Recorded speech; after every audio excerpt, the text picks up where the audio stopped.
준주성범 1권 14장 경솔한 판단을 피함. 눈을 돌려 너 자신을 살피되 남의 행위를 판단하지 않도록 주의하라.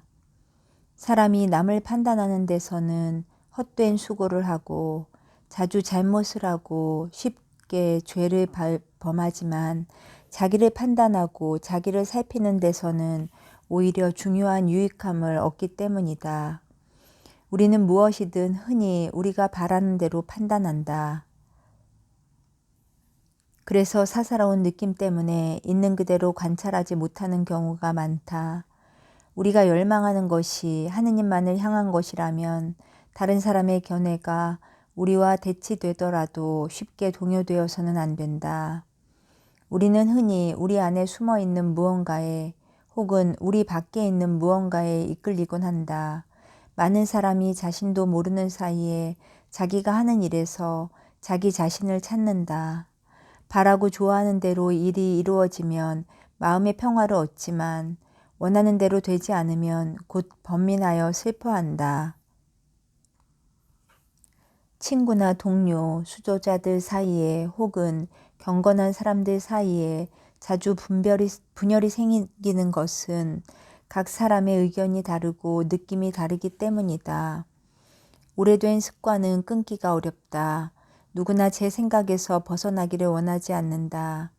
내가 예수 그리스도께 순명하는 덕을 따르지 않고 너의 지식과 재주를 따르려 하면 하느님께서 주시는 은총의 빛을 매우 드물게 또는 늦게 받을 것이다.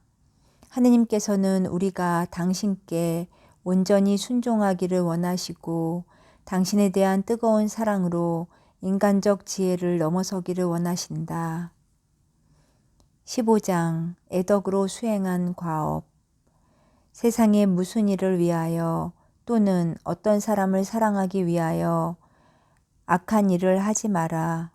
그러나 도움이 필요한 사람을 위해서라면 좋은 일을 하던 중이라도 중지해야 할 때가 있고 더 좋은 일을 위해서 일을 변경해야 할 때도 있다. 이런 경우 좋은 일을 하지 않는 것이 아니라 도리어 더 좋은 일을 꾀하는 것이다. 사랑이 없는 형식적인 행위는 아무런 가치가 없다. 그러나 애덕으로 하는 일은 아무리 작고 사소한 일이라도 결실을 충분히 맺을 것이다. 이는 하느님께서 사람이 한 행위 그 자체가 아니라 사랑을 갖고 한 일을 더 중하게 여기시기 때문이다. 사랑이 많은 사람이 일을 많이 한다. 또한 한 가지 일이라도 잘하는 사람이 일을 많이 한다. 자기 이익을 채우기보다도 공동선에 기여하는 사람이 일을 잘하는 사람이다.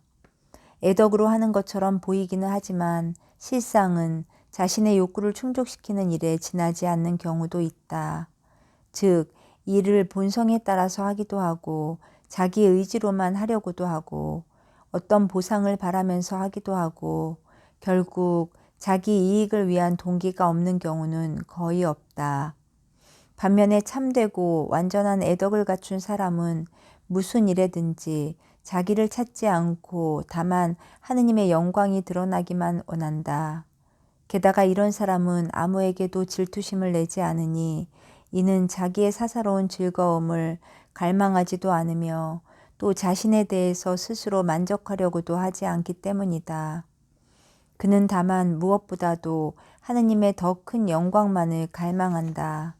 그는 좋은 것이 있으면 그것을 사람에게 돌리지 않고 전적으로 하느님께만 돌리는데 만물이 그 근원이신 하느님으로부터 나왔으며 또 하느님 안에서 축복받은 모든 이들이 그 극진한 복락을 누리고 있음을 알고 있기 때문이다.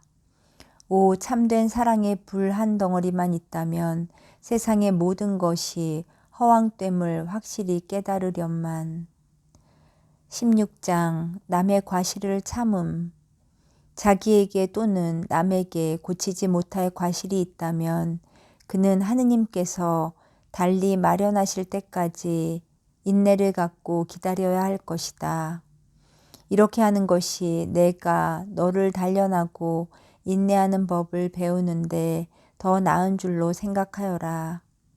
시련도 없고 인내도 없다면 너희 공로는 그리 크게 헤아릴 바가 못 될 것이기 때문이다. 그렇지만 그 같은 어려움에서도 중심을 잘 참아 나갈 수 있다면 하느님께서 너를 도우시기를 간절히 기도해야 한다.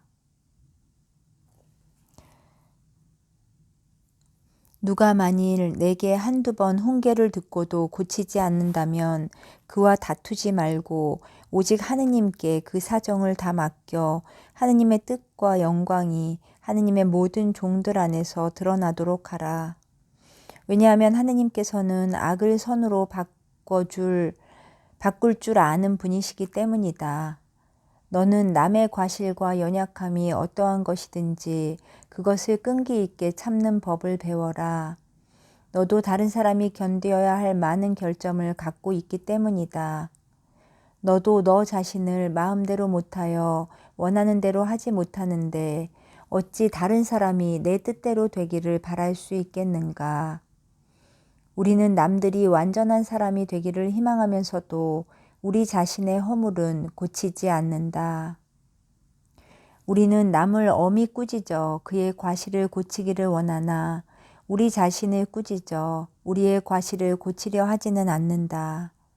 다른 사람들이 마음대로 행동하고 주제넘게 요구하여 우리를 불쾌하게 만든다고 생각하지만 우리도 청하려는 것을 거절당하면 불쾌히 여긴다.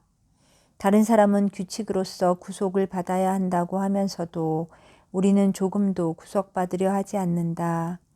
이렇게 우리가 자신을 헤아리는 것처럼 다른 사람을 헤아리는 경우는 매우 드물다.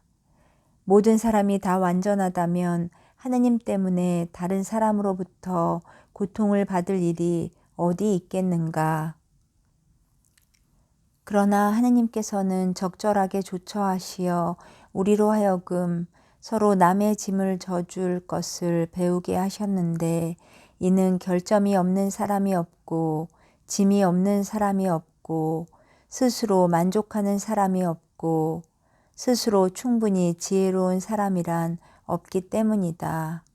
그러니 우리는 서로 참고 서로 위로하고 서로 도와주고 서로 가르쳐주고 서로 훈계하는 것이 마땅할 것이다. 누가 얼마만한 덕행이 있는지는 역경을 당할 때 잘 드러나며 역경은 사람을 연약하게 하는 것이 아니라 그 사람의 됨됨이를 드러내줄 뿐이다. 17장 수도생활. 남과 화목하고 평화롭게 지내기를 원하거든 많은 일에서 자신의 뜻을 접는 법을 배워야 한다. 수도원이나 어느 단체에 살면서 불평 없이 지내고 죽을 때까지 착실하고 항구하게 나아가는 것은 결코 작은 일이 아니다. 그러한 곳에서 착하게 살고 행복하게 삶을 마치는 사람은 축복받은 사람이다. 내가 제대로 서 있고 또 완전함을 추구하며 살려거든 세상에 있는 것이 마치 귀향 중에 있고 순례 중에 있는 것처럼 생각하고 너를 다스려야 한다. 내가 열심히 경건하게 살려거든 그리스도를 위하여 미련한 사람처럼 되어야 한다. 수도복을 입고 삭발을 한다고 해서 사람이 크게 바뀌는 것은 아니다. 참다운 수도자가 되려면 삶을 바꾸고 모든 욕망을 완전히 끊어버려야 한다. 오로지 하느님만을 찾고 또 자기 구령을 도모해야 함에도 다른 것을 찾는 사람은 번민과 곤란밖에 아무것도 얻지 못하리라. 스스로 가장 작은 사람이 되거나 모든 이의 종이 되도록 힘쓰지 않는 사람은 오랫동안 평화를 보존할 수 없으리라. 내가 이곳에 온 것은 지배하러 온 것이 아니요 섬기러 온 것이다. 고통을 참아받으며 일을 하라고 너를 이곳에 부른 것이지 한가히 살거나 쓸데없는 이야기를 하며 시간을 허비하라고 부른 것이 아니다. 그러므로 이곳에서는 금을 불가마에 넣어 단련하듯이 사람을 단련한다. 하느님을 위하여 온전한 마음으로 자기를 낮추려는 열망을 지니지 않는다면 아무도 이곳에서 머물 수 없다.